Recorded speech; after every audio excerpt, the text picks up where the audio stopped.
manusia itu tidak mungkin dimasuki roh jahat kalau tidak ada pintu yang terbuka. Ini dalam istilah demonologi atau dalam istilah dunia eksorsisme, karena ada opening, pintunya terbuka. Jadi sebenarnya roh kita itu kuat karena dinaungi Roh Kudus. Nah, ketika Roh Kudus tidak ada, ini bahasa gampang saya ya, yang mengisi siapa? Ya roh setan.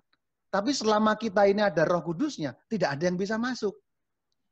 Nah, ini bahasa kiasannya ya. Nah, apa yang membuka? Satu, berbuat dosa, terutama dosa besar. Dua, kontaminasi. Kontaminasi itu berarti Anda pernah okultisme atau klinik, atau saudara keluarga yang terkait langsung pernah menggunakan. Misalnya papa Anda, mama Anda, istri Anda, suami Anda, atau anak keluarga inti. Jadi itu menjadi bisa terkontaminasi. Jadi opening itu karena itu. Jadi kalau Anda berbuat dosa, Anda memakai klinik tadi itu okultisme, gampang sekali Anda kemasukan. Tapi selama kita hidup dalam firman Tuhan, jaminannya apa? Firman Yesus sendiri. Karena tidak ada satupun roh yang bertahan di depan Kristus.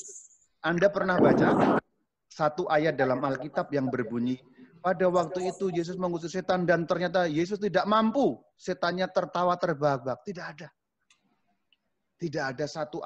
Kalau para murid pernah gagal mengusir setan, lalu bertanya, Tuhan yang ini nggak bisa diusir. Tuhan katakan yang itu hanya dengan puasa dan doa, kan begitu. Tapi Yesus Tuhan tak pernah gagal. Artinya, selama Anda setia pada firman Tuhan, benteng Anda kuat. Saya beri gambaran. Kalau Anda hidup dalam firman Tuhan, ini kan kita seperti dibentengi begini. Ini, bentengnya Yesus ini begini.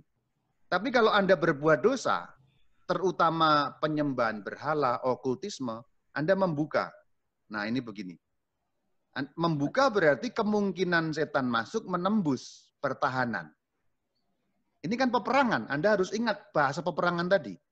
Setan itu terus menyerang kita, tapi ketika pertahanan kita, lihat tangan saya ini, pertahanan kita ini rapat. Ini berarti apa? Setia pada firman Tuhan, setia merayakan sakramen, setia pada gereja Kristus.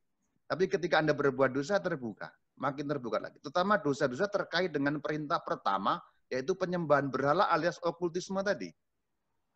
Anda kedukun, Anda pesugihan, Anda apa? Makin terbuka, makin terbuka. Nah, ketika ini terbuka, setan masuk, dan itu kerasukan. Dan catatan, ada banyak orang nggak tahu bahwa kerasukan itu bisa tanpa gejala. Seperti corona. OTG. Orang hanya membayangkan bahwa kalau kerasukan pasti yang gitu-gitu. Itu yang agak rendah biasanya. Justru setan yang lebih tinggi kelasnya, ketika dia merasuk, dia menyembunyikan identitas dan dirinya supaya makin tidak tampak. Jadi kalau dikasih air suci terus meledak, itu setan kelas bawah itu. Kasih air suci meledak, ini setan cemen, nggak usah takut gitu. Justru tipuannya adalah orang kerasukan dan dikira sudah lepas, padahal setannya masih bersalang di sana. Jadi gampangnya, yang paling berbahaya adalah ketika roh jahat mampu bersembunyi tanpa ketahuan. Itu yang paling berbahaya.